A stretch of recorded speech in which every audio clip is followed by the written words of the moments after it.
Welcome, sports fans, to the Two Guys in a Football podcast with me, Brayden McBride, and Nick Bauer. Yes, sir. And today we're just going to be talking about America's sports and really just going over a recap of all of them because, they're happening right now. Starting off with baseball that just ended. The Astros winning the World Series against the underdog Philadelphia Phillies. Starting at the wild card, they were down 2-1 to the Cardinals.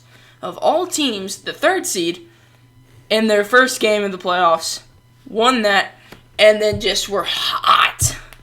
They could not be beat until they faced the Astros. And Jeremy Pena, the rookie sensation, who won World Series MVP, the first rookie to do it, and is probably going to be known in the Astros system forever, probably. Filling in Carlos Correa's shoes, that's something. Am I right, Nick? Yeah, like you said, Phillies, big underdog coming in. They were really hot, though. But after that no-hitter, couldn't get their... Yeah, like you said, they just really couldn't. After that no-hitter that Christian Javier threw in that Game 3, really just no one ever saw that coming. So they were just like, they never got their footing ever again from that. They never could put up the runs that they did in that game before when they hit 5 home runs in one game. Now that's insane. Speaking of that, the no-hitter, the 5 home runs, both of them were, the no-hitter was a third in history, and then 5 home runs was tied with the most in a game in World Series history, which is a historic thing for both teams.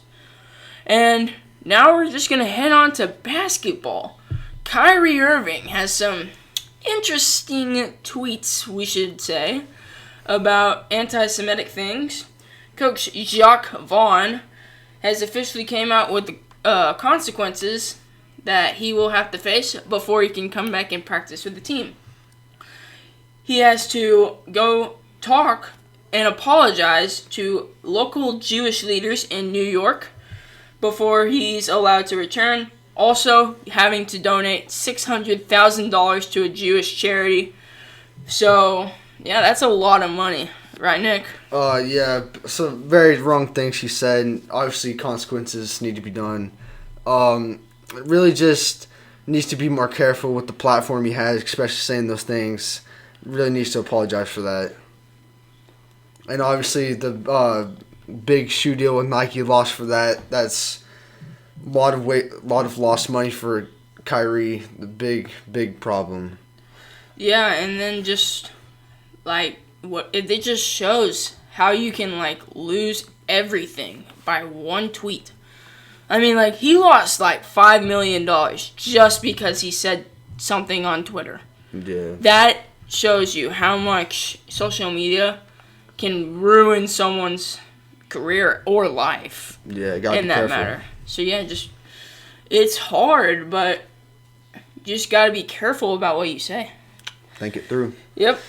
Going into football now, Josh Allen losing to the Jets and Sauce Gardner without Breece Hall, who has been insane this year. Oh, yes. But, yeah, I don't know what happened. What do you think, Nick? Well, obviously, Josh Allen, towards the end of the game, a little hurt. But Bills coming into the year, and even through the first couple games, everybody's like, best team in the league? I don't think so anymore. Obviously, they showed they can be beaten. Yeah. They're tied, basically, wins-wise at least. They still are up 1 game in losses because they've only lost 2, and the Jets and Dolphins have only lost 3. But all of them have 6 wins. And those 2 teams, the Jets and Dolphins, a couple years ago, they were the laughingstock of the league. They were down there near, selling, trying to get that number 1 draft pick. But it just shows money can buy good things sometimes. That's true. Jets and Dolphins coming big in the very competitive division this year. Now, Patriots coming in at the bottom, definitely not used to that. Mac Jones been disappointing so far. Not even the backup could fix that.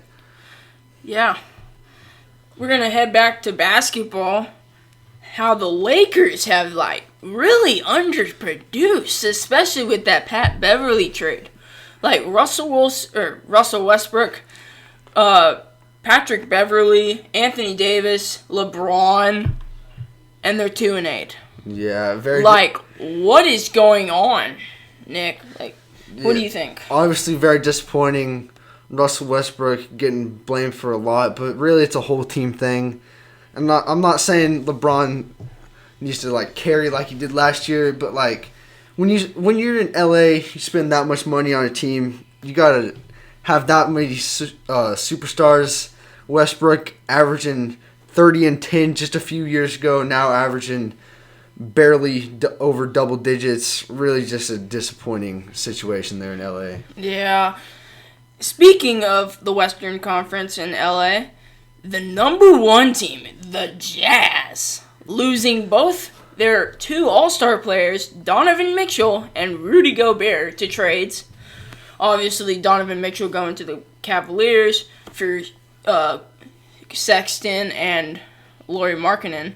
Mm-hmm. And then Rudy Gobert going to the Timberwolves for picks, Yeah. So, with their roster, you would think that, I don't even know if they would be, top 10 in the standings, but they're just blowing everyone's socks off right now. Especially LeBron's. He's probably quaking in his boots at home, am I right, Nick? Oh, yeah. And everybody, at the beginning of the year, trading their 2 best players away, getting a ton of picks. Everybody thought they were going to tank for Victor Wembanyama. Obviously not. They're in there to stay. And Donovan Mitchell in Cleveland absolutely balling out, averaging over 37 and 7, playing like an MVP candidate over in Cleveland. And then Rudy Gobert is still playing like the 3-time defensive player of the year he is. And really, Bucks losing to Hawks without Trae Young to end their undefeated stretch so far. That's really disappointing moment. But yeah, just pretty disappointing for the Bucks to lose that. Going into baseball again, we're going to talk about those AL and NL MVP candidates. I don't even think we need to talk about the AL MVP. It's me, in my opinion. I think it should be Judge. That dude almost had a triple crown season. He led the MLB, the entire MLB, in home runs, almost in runs, and he almost had the triple crown if it weren't for some other players like Shohei. Shohei is also in the conversation for MLB, as he is a finalist as well. But, yeah, it's just, some people think Ohtani should win it, some people think Judge should win it. Personally, I think Judge should definitely win it, but Ohtani, he has a reason. So if it were to happen, Ohtani, a lot of New York fans would be very mad. But I could see it. And then for the NL, we have Goldie, Paul Goldschmidt, Nolan Arenado, and Manny Machado. Who do you think is going to win that one, Nick? That's really tough. I feel Paul Goldschmidt. He's been able to do both sides of the ball. Really, probably best first baseman up there with Freddie Freeman. And then, obviously, offensively, being able to really, really stand out this year. Yeah. And then if we go to Rookie of the Year, AL, there are 2 very good candidates, just like the MVP for the AL as well. Julio Rodriguez and Adley Rutschman. 2 very impressive players this year. Julio Rodriguez is probably going to be the new franchise player for the Mariners now. And Adley Rutschman really poked a spark in the Orioles franchise. I mean, ever since he was there, just saying, they almost got the wild card. And that he joined the team in May or June, which is 4 months of playing. If he played at the beginning of the year, I'm just saying, they're up there probably. And yeah, just now, NL, Brendan Donovan. The Cardinals have a NL Rookie of the Year, which is pretty impressive to me. I mean, like, I don't know, but that just seems pretty impressive. Usually you would expect the Dodgers or the Angels Definitely. Maybe the Mets to have someone up there just because they all have pretty good farm systems. But yeah, it's just, I don't know. Yeah, when you think of the Cardinals, you think they're very good, very, very good veterans. Like, obviously, Yachty and Pujols leaving this year. Even Goldschmidt's getting up there in age. But no, they got a very, very nice rookie down up there in St. Louis. Yeah. And I don't know why. I just saw this the other day. We're on baseball still. Yasiel Puig going to Korea and leading the Kiwoom Heroes to a championship in Korea, and he has been looking fantastic. I've heard he's batting over 400 with 4 nukes in 5 games. That's pretty insane. Like, why the heck did they even get rid of him and send him to Korea if he was putting up these numbers? Right, Nick? Yeah, obviously not as strong of a league, but still, he's absolutely destroying right now. Yeah.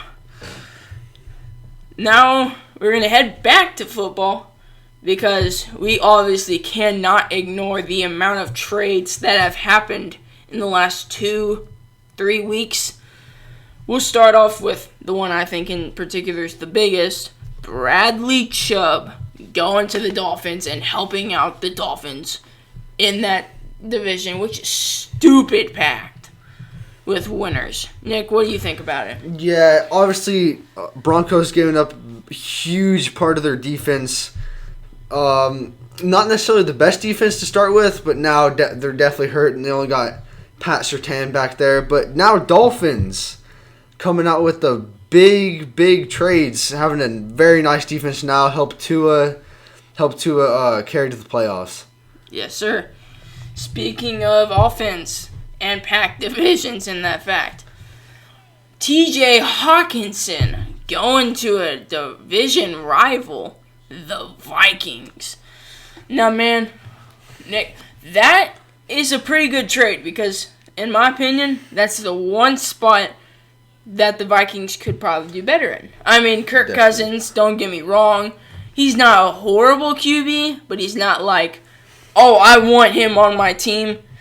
I would rather have, like, maybe Geno Smith, right now at least. Exactly. Maybe not past Geno, but now Geno. Yeah. Especially that trade for Hawkinson, freeing up some targets and freeing up some attention off of Justin Jefferson. Maybe get a little bit more open coverage, but definitely a good trade to get some more weapons on that team. Yep. And then to end it off, just to make you mad, Nick, Broncos country, let's cry. And Russell Wilson cooking every franchise to the ground, especially his own. Yes. It is probably burnt to the ground now.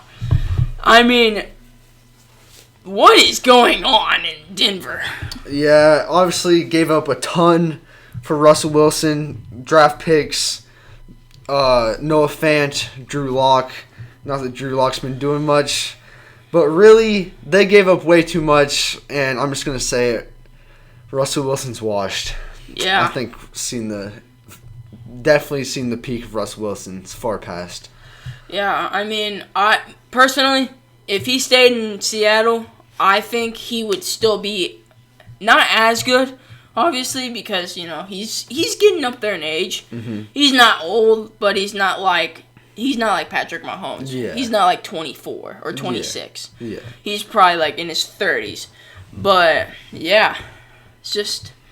And then, should we even talk about that Thursday night primetime game a couple weeks ago with the Colts? No. I mean, I don't even think that's worth mentioning in this podcast. I mean, like, no one here, not even like the randos just listening to this for no reason, want to hear about that game. 12-9? Dude, Thursday night football so far this year, very disappointing, especially Colts. The only Thursday night football game, in my opinion, is the best, or the only one that's been good.